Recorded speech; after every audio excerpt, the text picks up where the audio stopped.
ఈ సినిమాకి ఎదురెదురు ఇంకా చాలా ఫంక్షన్స్ ఉంటాయి. అండ్ డెఫినెట్‌గా మళ్ళీ మనందరం చాలా సార్లు కలుస్తాం కాబట్టి today I want to make it very sweet and short. Cinema first of all thankful to the Damodar గారు మా మీద అంత నమ్మకం ఉంచి మీరిద్దరు అయితే ఈ సినిమాని బాగా ప్రమోట్ చేస్తారయ్యా అని చెప్పి మమ్మల్ని తీసుకెళ్ళి ఈ సినిమా చూపించి ఈ సినిమాని మా చేతుల్లో పెట్టారు.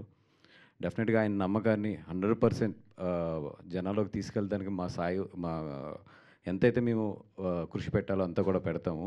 ఒకటి టైం అయితే చాలా షార్ట్ టైం ఉంది. బట్ ఇంత షార్ట్ టైంలో how best we can do అది డెఫినెట్‌గా చేస్తాము.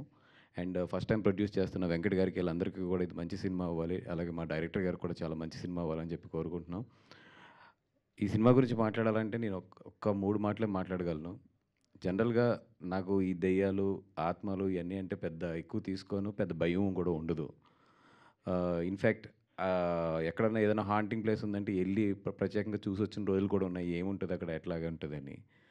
అయితే ఏంటంటే ఈ సినిమా ఇట్లాగా స్కేరీ సినిమా అని చెప్పినప్పుడు మనకి స్కేర్ ఏముంటదిలే అని చెప్పి నేను కూర్చున్నాను. ఎందుకంటే ఒక హర్రర్ సినిమా తయారు చేసేటప్పుడు అది ఎట్లా తయారవుతది? లేదా ఒక దెయ్యం మేకప్ అంటే ఎట్లా ఏస్తారు? ఇయన్నీ చూసేసి ఉన్నాం కాబట్టి జనరల్‌గా మాకు సినిమా చూసేటప్పుడు దెయ్యం సినిమా చూసేటప్పుడు పెద్ద భయం ఉండదు. ఎందుకంటే we know that how the process ఎళ్తది అని. అట్లాంటి నేను 4 సార్లు థియేటర్‌లో ఉలిక్కిపడ్డాను.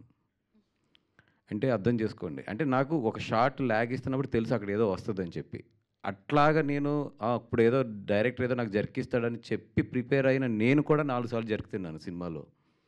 అంటే ద వే డైరెక్టర్ అక్కడ ఏ ఎఫెక్ట్ ఇస్తే నాలాంటి ఆడియన్ కూడా ఒక్కసారి కుర్చీలో ఇలా లెగిసి పడతాడో అట్లాంటి ఎఫెక్ట్ అయితే చాలా బాగా తీసుకొచ్చారు.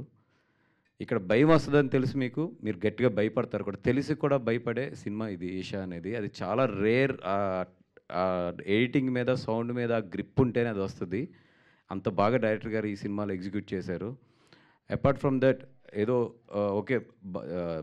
భయపెడుతున్నారు అనుకున్నాను. లాస్ట్ 15 నిమిషాలు ఆఫ్ ద సినిమా అయితే వండర్ అండి ఇది సినిమా. వండర్ అంటే ఐ మీన్ ఒక చిన్న సినిమాల్లో అంత మంచి కథ, అంత మంచి ఏమంటారు దాన్ని? ఒక హర్రర్ సినిమాలో ఏంటంటే అంత భావోద్వేగం మనకి కలగదు జనరల్‌గా.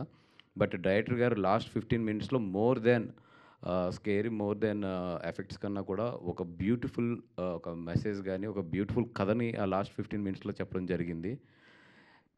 అప్పటి వరకు భయపడిన మీరు లాస్ట్ 15 మినిట్స్ అయితే మాత్రం కళ్ళంట నీళ్ళు పట్టుకొని బయటకొస్తారు. అంత మంచి సినిమా ఇది.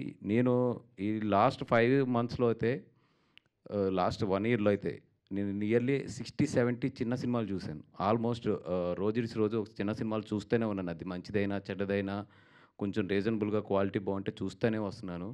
నేను సెలెక్ట్ చేసుకున్నయి నేను గాని, వంశీ గాని ఇద్దరం కలిసి సెలెక్ట్ చేసుకున్నయి 4 సినిమాలు. 4 సినిమాల్లో ఆల్రెడీ 2 సినిమాలు రిలీజ్ అయినాయి. ఇది మూడో సినిమా. ఇంకొక సినిమా ఉంది. అది తొందరలోనే రివీల్ చేస్తాము. డెఫినెట్‌గా మా నమ్మకం అయితే ఈ సినిమా ఒమ్మవ్వదని చెప్పి అనుకుంటున్నాము. ఎందుకంటే ఆహ్, సినిమా అయితే బావుంది. మీ అందరికి తెలుసు మిగతా ఫ్యాక్టర్స్ అన్నీ కూడా అక్కడ ఉన్న స్వభావం, అక్కడ ఉన్న లక్ ఇయన్నిట్ల మీద చాలా డిపెండ్ అయి ఉంటుంది. 100% మంచి సినిమానైతే మీ ముందుకు తీసుకొస్తున్నాము. మీ డబ్బులైతే వేస్ట్ కావు. 100% మీకు ఎక్కువ ప్రైస్‌లు గాని ఇవి పెట్టకుండా చాలా మీకు రీజనబుల్ ప్రైస్‌లకే ఈ సినిమా కూడా అందించేటట్లు చూస్తాము. అండ్ రండి, భయపడండి, ఎంజాయ్ చేయండి. డిసెంబర్ 12థ్ డెఫినెట్‌గా అయితే కొంచెం హార్ట్ వీక్‌గా ఉన్నవాళ్ళైతే థియేటర్‌కి రావద్దు. వచ్చి తర్వాత ఏదన్నా అయితే మమ్మల్ని అడగొద్దు. ముందే చెప్తున్నాం. హార్ట్ వీక్‌గా ఉన్నవాళ్ళైతే మాత్రం దయించి ఈ సినిమాకి రావద్దు. బికాజ్ డెఫినెట్‌గా మీరు ఇబ్బంది పడతారు. అది. థ్యాంక్ యూ సో మచ్ అండి. ఇంకా ఫర్దర్‌గా ఉంది కాబట్టి అందరి గురించి కూడా మళ్ళీ ఆ స్టేజ్ మీద మాట్లాడుకుందాం. థ్యాంక్ యూ అండి.